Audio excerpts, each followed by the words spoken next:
I'm Sherilyn Mercado, 23 years old. Dating factory worker. 2 years din ako doon and 1,000 lang yung sinasahod ko doon. Siyempre, hindi rin kasya sa family namin. Then, yung father ko wala din trabaho. Yung brother ko lang yung nag-work sa amin. So, syempre, mahirap din kasi meron din akong mga pangangailangan.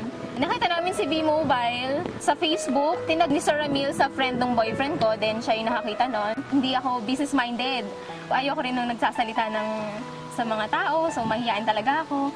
And, nung una, naisip ko na yung business na yun, ng V-Mobile, hindi pa ako kasali, ginagamit ko na yung product natin. Nag-start ako, naglo-loading ako noon, so nag-enjoy ako sa paglo-load.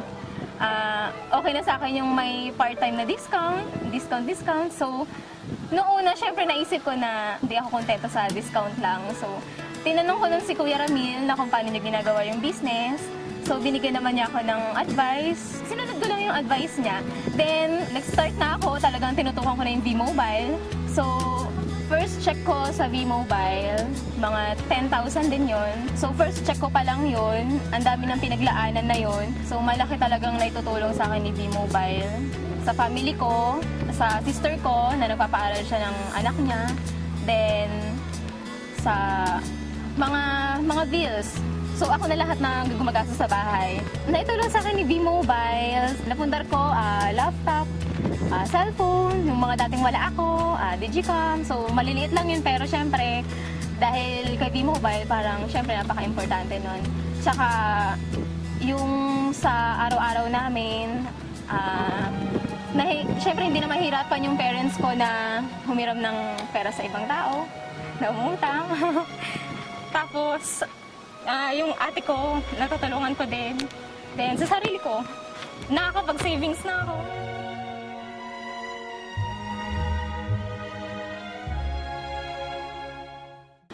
Ma-advise ko lang sa mga gustong sumali. Sumubok lang din kami.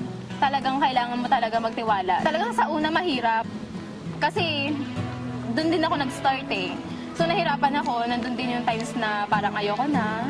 So, sabi sa akin ng boyfriend ko na, sige, kung ayaw mo na, babalik ka ulit sa factory, hindi mo makakamit yan. Hindi ka na ganyan ngayon. So ako, syempre, parang gusto ko na umahon sa kahirapan. Tinuloy-tuloy ko lang din. Tsaka wala naman pong mawawala kung tuloy-tuloy mo lang yung business mo ngayon.